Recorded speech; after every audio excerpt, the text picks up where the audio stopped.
जालिम इसराइल के जुल्म के खिलाफ और टेररिस्ट अमेरिका के जुल्म के खिलाफ आज कलकत्ता के केमक स्ट्रीट से पार्क स्ट्रीट तक एक जुलूस निकाला गया। ऑल इंडिया माइनॉरिटी फेडरेशन की जानिब से ये जुलूस निकाला गया, जिसमें इसराइल और अमेरिका की सख्त मुखालफत की गई और इसराइली सामान के बाईकाट करने की बात कही गई। लोगों ने इसराइल मुर्दाबाद और अमेरिका मुर्दाबाद के नारे लगाए, फिलिस्तीन जिंदाबाद और हिंदुस्तान जिंदाबाद के नारे लगाए। इस जुलूस की क़ियादत और इस प्रोटेस्ट की क़ियादत फरीद खान कर रहे थे। इस जुलूस में जिन लोगों ने तकरीर की, इस जलसे से जिन लोगों ने तकरीर की, उनमें कामरान अली, उनमें फैसल इकबाल, एहसानुल हक समेत कई लोग मौजूद थे और उन्होंने इसराइली सामान का बाईकाट का ऐलान किया और लोगों से कहा कि एनी हाउ इसराइली सामान का बाईकाट किया जाए और हुकूमत हिंद से ये मुतालबा किया कि वह इसराइल और फिलिस्तीन के दरमियान जो झगड़े हो रहे हैं उसको हर हाल में रोका जाए। इस मौका पर मुकर्रिर ने कहा कि अमेरिका हमेशा ये कहता है कि हम अमन के पुजारी हैं, लेकिन आज अमेरिका की सतह पर और इसराइल के जिस तरह जो जुल्म कर रहे हैं, फिलिस्तीनी पर बमबारी कर रहे हैं, अस्पताल में बमबारी कर रहे हैं, इसी जुल्म के खिलाफ आज एक प्रोटेस्ट की गई है। मैं साजिद परवेज, टाइम्स 18 कोलकाता। आज नहीं हो रहा है जो होनी चाहिए। लोग वहाँ मर रहे हैं, हजारों हजार लोग मर रहे हैं, 1000 से ज़्यादा खाली बच्चों की शहादत हो चुकी है। लेकिन उसके बावजूद हम पता नहीं किस इंतज़ार में हैं कि क्या 10,000 बच्चे के मरने के बाद हम आंखें खोलेंगे, तब हमारी गैरत जागेगी, तब हम बेहिसी की नींद से उठेंगे। समझ से बाहर हो रहा है कि आखिर ऐसा क्यों हो गया, कौन सी ताकत इन्हें रोक कर रखी है, कौन सी डर इन्हें परेशान करके रखी है कि ये एहतजाज ही नहीं कर सक रहे हैं। आपको अमन व अमान के साथ एहतजाज करना आप पर लाजिम है, क्योंकि हदीस रसूल सल्लल्लाहु अलैहि वसल्लम के कि अफजलुल जिहाद अला कलिमतुल हक़ इंद सुल्तानिल जाबिर, जाबिर हुक्मरान के खिलाफ आवाज़ बुलंद करना भी जिहाद है। लिहाजा आप कम से कम एहतजाज करके आप इसमें उन लोगों का साथ दें।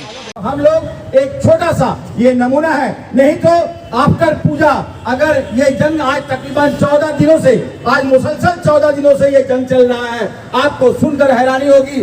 4 हॉस्पिटल जहां बच्चे, इस्लाम में आया है कि बच्चे और औरतें पर किसी भी तरह का ये करना, जुल्म करना मना है, लेकिन इन लोग की इसराइल जो इस तरह से हरकत, इतना नाजेबा हरकत पे उतर चुका है कि बच्चे को नहीं छोड़ रहे हैं। बहुत ही अफसोस की बात है। तो हम लोग ये हिमायत में हम तमाम लोगों से ऑन कैमरा बोलना चाहते हैं, हम अपने मुसलमान भाइयों से और आम इंसान से, आम हिंदुस्तानियों से, आम पूरे दुनिया के लोगों से कम जो इस तरह का इसराइल जो हमारे वहाँ फिलिस्तीन पर जुल्म कर रहा है, तो जिस तरह से इमाम साहब ने कहा था मस्जिद में कि हम लोग कम से कम जिस तरह से मेडल अपने मुंह में पानी लेकर करके आग बुझाने के लिए वो आगे बढ़े थे, तो हम लोग एक क्यों नहीं पहल करें कि जितना भी इजराइल का प्रोडक्ट है हम उसका बाइकाट करें।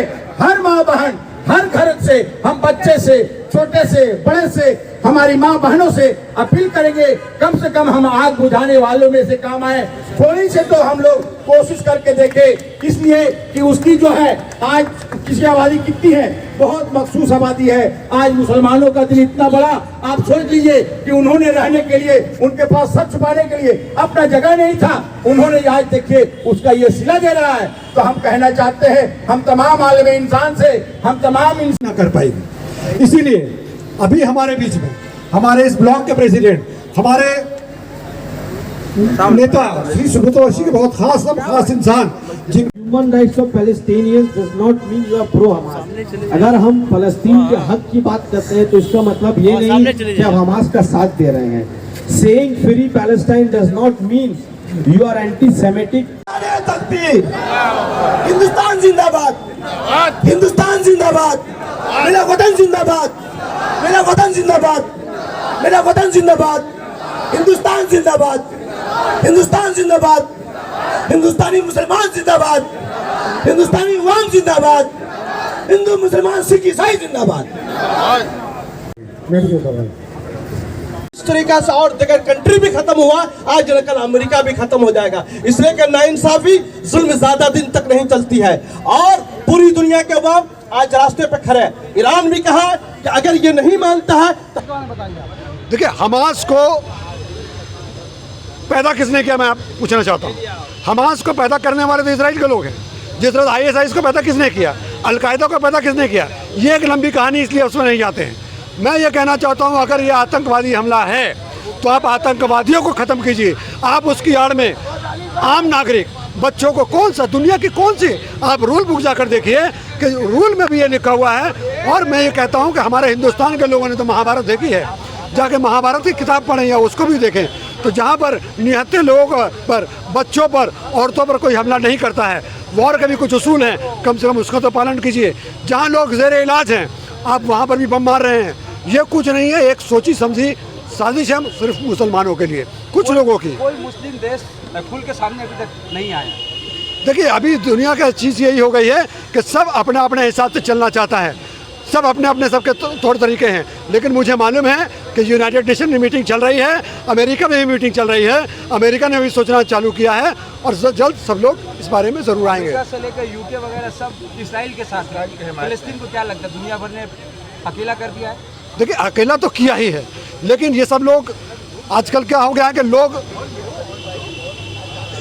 ताकतवर के लोगों के साथ ज़्यादा चल रहे हैं। लेकिन मुझे पूरी उम्मीद है कि सब आज नहीं तो कल एक साथ होंगे, क्योंकि हमास यह लड़ाई जो कर रहा है या जो फिलिस्तीन जो लड़ाई कर रहा है वो किसी से कुछ छीन नहीं रहा है, वो अपनी ज़मीन के लिए लड़ाई कर रहा है। जैसे बबलू भाई ने बोला, जैसे एहतशाम भाई ने बोला, जैसे इमाम साहब ने बोला कि ये लोग, उन्होंने तो इजराइलियों को जगह दी थी, अपने घर में जगह दी थी और उन्होंने उस घर को पूरी तरह से कैप्चर कर लिया है। आज ये अपने एग्जिस्टेंस की लड़ाई लड़ रहे हैं, अपने घर को बचाने की लड़ाई कर रहे हैं। अगर अपने घर लिए दाल रोटी, अपने बच्चों के लिए सर बचाने के लिए छत का इंतज़ाम करना चाहते हैं, तो ये कहाँ का जुल्म है? मैं पूछना चाहता हूँ यूनाइटेड नेशन से, यूनाइटेड नेशन सामने आए और इसका इंसाफ करे। ऑल इंडिया माइनॉरिटी फेडरेशन क्या चाहती है आज की रैली के? ऑल इंडिया माइनॉरिटी फेडरेशन की यही डिमांड है कि जल्द से जल्द दुनिया में और ख़ास तौर से फ़िलिस्तीन में पीस कायम हो और पूरी दुनिया के लोग इसके बारे में आएँ और इसके बारे में बात करें और कहीं पर ये मैसेज ना जाए, इन नफ़रतों की दीवार टूटनी चाहिए, मोहब्बतियों की दीवार उठनी चाहिए। एहतशाम साहब, पिछले 2 हफ्ते